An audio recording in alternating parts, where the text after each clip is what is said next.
Anyone can sell electronics. At Electronics Expo, they do more than sell products. They design, install, and support complete technology solutions. From home theaters and whole home audio to lighting, shades, automation, networking, security cameras, and premium entertainment systems. For over 22 years, they've helped thousands of homeowners experience technology at its very best. See the difference for yourself. Visit their Wayne or Paramus stores in New Jersey or shop now at electronicsexpo.com. Listen, all you New Yorkers.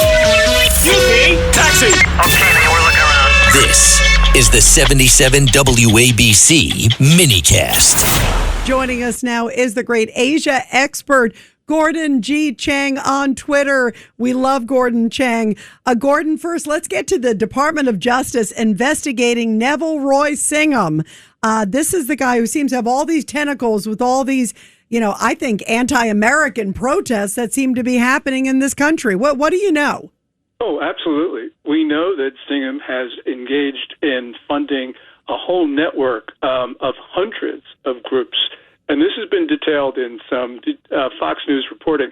But Singham is an American tech billionaire, and he can do whatever he wants, but he is resident in Shanghai, and he does coordinate his activities with the Communist Party's United Front Work Department, which is the part of the party that actually tries to subvert foreign governments. And because of that, two things. First of all, he's been illicitly transferring funds into the U.S. without reporting. That's a crime. And the other thing is that he has not been registering under the Foreign Agents Registration Act because he is representing the Communist Party of China. That's also a crime. So there's a lot of things that we need to investigate, and it's good the Justice Department is doing it because he's subverting the U.S. with his money.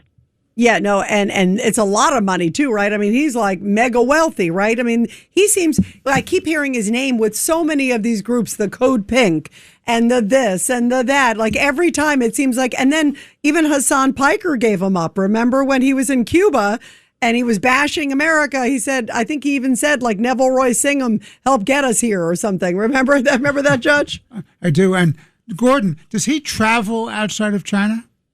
I don't think that he does. I'm not sure about that. I mean, he did when he was 2-3 years ago, but I'm not sure that he's been traveling right now. The reason he's been ensconced in China. Right. Well, the reason I asked that is because there's Supreme Court cases that specifically hold that if you're a fugitive from United States justice, you can be grabbed anywhere in the world and be brought back to the States for trial. It's called the Kerr-Frisbee doctrine, and. Yeah. And they're not going to grab him in China, but if he went to Europe, they could. If he went on vacation to Switzerland, right. Skiing on the Alps. Yes, and that's probably the reason why he's not going to travel outside of China, because he knows that there are extradition treaties. Now, we don't have an extradition treaty with China. There is some informal cooperation, but it's really unlikely that the Communist Party is going to give him up because he's worked very closely with the United Front Work Department. Right, they love him there. They want him there forever. No, but right? if he goes on a trip outside of China, he can be picked up just the way you pick up cartel guys. I guess he's going to be looking at the Great Wall a lot, right? I mean, that's sort of the plan. Ed Cox. So Gordon, what? The gun like that one. As we're on the brink of war, maybe not with Iran, and the oil is flowing, maybe not. What's the interest of China in that? Well, first of all, they are addicted to cheap energy. They were getting it from Venezuela. That's been cut off. I mean, they can buy Venezuelan oil, but they've got to pay full price. And they've been buying a lot of Iranian oil, somewhere like 87 to 90% of Iran's exports of crude.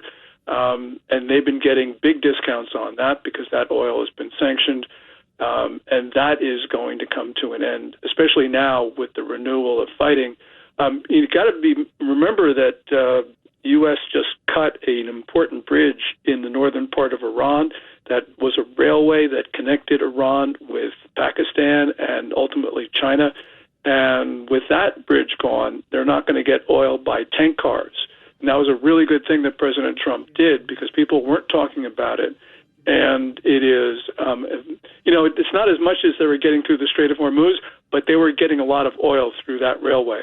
Yeah, what do you make of the fact, because that was a strategic hit? I remember hearing about that. The other thing I'm curious, Gordon, President Trump yesterday made it a point to say he was talking about Turkey, saying he was kind of happy that Turkey didn't step in with Iran in terms of, because they have a relationship with Iran.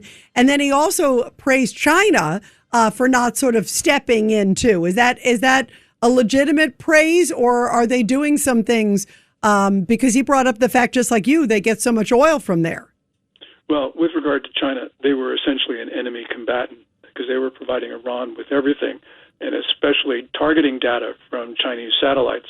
And that targeting data was like 99.99% used by the Iranians to kill those 6 Americans on March 1st. So China was very much involved in this war.